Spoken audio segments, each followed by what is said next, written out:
Hi friends, எல்லோரும் எப்படி இருக்கீங்க? நல்லா இருக்கீங்களா? இன்றைக்கி வீடியோவில் என்ன பார்க்க போகிறோன்னா, மணி பிளான்ட் வளர்ப்பு முறை பற்றி பார்க்க போகிறோம். மண்ணில் எப்படி வளர்க்கலாம், தண்ணியில் எப்படி வளர்க்கலாம் என்று தான் பார்க்க போகிறோம். வீடியோவை ஸ்கிப் பண்ணாமல் பாருங்கள். வீடியோ பிடித்திருந்தால் வீடியோவை லைக் பண்ணுங்கள், ஷேர் பண்ணுங்கள், கமெண்ட் பண்ணுங்கள், மறக்காமல் சப்ஸ்கிரைப் பண்ணுங்கள். பக்கத்தில் இருக்க பெல் பட்டனை ஆல்னு பண்ணி வச்சுக்கோங்க. அப்போ தான் நாங்கள் ரெகுலராக போடுற வீடியோ உங்களுக்கு நோட்டிஃபிகேஷன் வரும். வாங்க ஃப்ரெண்ட்ஸ், வீடியோக்குள்ளே போகலாம். வீடியோக்குள்ளே போகிறதுக்கு முன்னாடி this video sponsor by genreviews.online. இந்த genreviews.online நீங்கள் லேட்டஸ்ட்டான பொருட்களையும் பெஸ்ட்டான பொருட்களையும் ஒரு முறை பொருட்களை வாங்க போகிறீங்க அப்படின்னா அந்த பொருளுக்கான ரிவ்யூஸ் எல்லாம் அதில் கொடுத்துருப்பாங்க. நீங்கள் ரிவ்யூஸ் எல்லாம் பார்த்துட்டு உங்களுக்கு ஒர்த்தான ப்ராடக்ட்டை நீங்கள் உடனே செக் பண்ணி பாருங்கள் ஃப்ரெண்ட்ஸ். உங்களுக்கான லிங்க் வந்து டிஸ்கிரிப்ஷனில் லிங்க் கொடுத்துருப்போம். அந்த லிங்க்கை டச் பண்ணி நீங்கள் உள்ளே போய் பார்க்கலாம். ஓகே, வாங்க வீடியோக்குள்ளே போகலாம் ஃப்ரெண்ட்ஸ். மணி பிளான்ட் மண்ணில் வச்சு வளர்த்தா நல்லா வளருமா, தண்ணியில் வச்சு வளர்த்தா நல்லா வளருமா? உங்களுக்கு பெட்டர் ஆப்ஷன் மண்ணில் வச்சு நடுதல். எந்த ஒரு சேதாரமும் இல்லாமல் நன்றாக வளரும். அப்படி இல்லைன்னா உங்களுக்கு தண்ணியில் வச்சு தான் வளர்க்கணும் அப்படின்னு நிறைய இடங்களில் நீங்கள் பார்த்துருப்பீங்க. வேறு நிறைய வீட்டில் வந்துட்டு தண்ணியில் தான் வச்சு வளர்ப்பாங்க, அப்படி தானே? நம்ம வந்துட்டு ஃபஸ்ட்டு நம்ம மண்ணில் எப்படி வளர்க்கலாம் அப்படின்றத பார்ப்போம். இப்போ பார்த்துட்ருக்கீங்கல்ல, இந்த செடி நான் மண்ணில் தான் வச்சு வளர்த்துட்ருக்கேன். ஸோ நான் எந்த ஒரு இதுவுமே இதுக்காக கொடுக்கல, இந்த உரமோ எதையும் நான் கொடுக்கல. வெறும் செம்மண்ணில் மட்டும்தான் இதை வச்சு நான் வளர்க்குறேன். ஸோ அந்த ஒரு கம்பு மட்டும் இந்த ஹைட்டில் வளர்கிறதுக்கான ஒரு சப்போர்ட்காக நான் அதை வச்சுருக்கேன். ஸோ நீங்கள் அதை நல்லா பார்ப்பீங்க. அந்த வேரெல்லாம் அந்த சுவர்களோடு போய்ட்டு ஒட்டிட்டு அதுதான் ஊட்டச்சத்தாக மாறும். அந்த வேரில் பிடிக்கிற அந்த சத்துனாலேயே அந்த இது நல்லா வளரும். இதில் நீங்கள் இன்னொரு பெட்டர் ஆப்ஷன் என்ன பண்ணணும் அப்படின்னா, இது நடுவில் வந்துட்டு கடைகள் எல்லாம் வைப்பாங்க. ஒரு இதுக்குன்னு தனியாக மணி பிளான்ட்டுக்கு ஸ்டிச் மாதிரி வச்சு நம்ம அந்த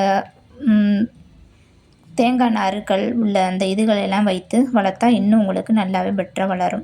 நான் வெறும் இந்த நம்ம முட்டையில் பாயில் பண்ணும்போது அந்த முட்டைத்தோடை வந்து நம்ம தூக்கி தான் எறிகிறோம்.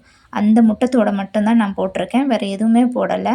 வாரத்துக்கு 2 முறையோ 1 முறையோ அல்லது ஒரு 3 நாட்களுக்கு ஒரு முறையோ அந்த தண்ணீர்களை நீங்கள் கொடுத்தா உங்களுக்கு இந்த மணி பிளான்ட் வந்து நன்றாகவே வளரும்.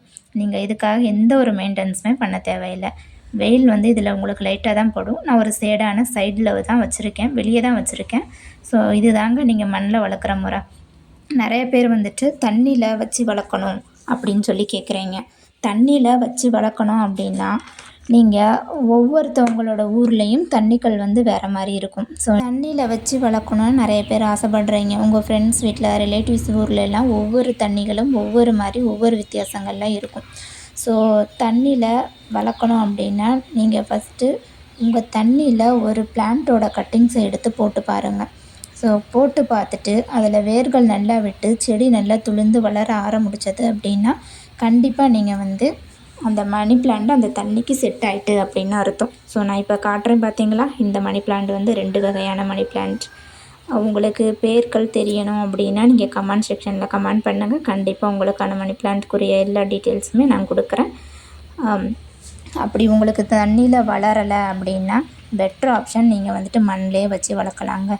நிறைய இடங்களில் வீட்டுக்குள்ளே வச்சு மணி பிளான்ட்டை வளர்க்கும்போது தண்ணியை வந்துட்டு வாரத்துக்கு ஒரு முறை கட்டாயம் வந்து மாற்றுங்கள். அப்போ தான் வீட்டுக்குள் வளர்க்குற செடிகள் வந்துட்டு வளரும். அதே சமயத்தில் வீட்டுக்குள் வைத்து வளர்க்குற மணி பிளான்ட் வந்து நீங்கள் வாரத்துக்கு ஒரு தடவை அந்த மணி பிளான்ட்டை வெயிலில் காட்டி அதுக்கப்புறம் திரும்பவும் மறுபடியும் வீட்டுக்குள்ளே கொண்டு போய் வைங்க. இந்த மாதிரி நீங்கள் செஞ்சீங்கன்னா அது கண்டிப்பாக வளரும்.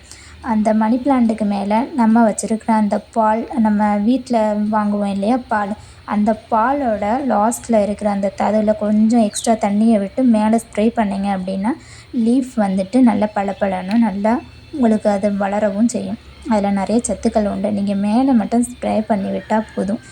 வாரத்துக்கு 2 நாளுக்கு ஒருக்கா அந்த மாதிரி ஸ்ப்ரே பண்ணி பாருங்கள். கட்டாயம் நீங்கள் வீட்டுக்குள்ளே வச்சு வளர்க்குற மணி பிளான்ட் வந்து நன்றாகவே வளரும். மணி பிளான்ட்டை பற்றி இன்னும் மேலும் ஏதாவது டீட்டெயில் தெரியணும் அப்படின்னா எனக்கு கமெண்ட் செக்ஷனில் கமெண்ட் பண்ணுங்கள். ஃப்ரெண்ட்ஸ், நியூவாக வீடியோஸ் போட்டிருக்கேன், சப்போர்ட் பண்ணுங்கள், ஷேர் பண்ணுங்கள், கமெண்ட் பண்ணுங்கள், சப்ஸ்கிரைப் பண்ணுங்கள்.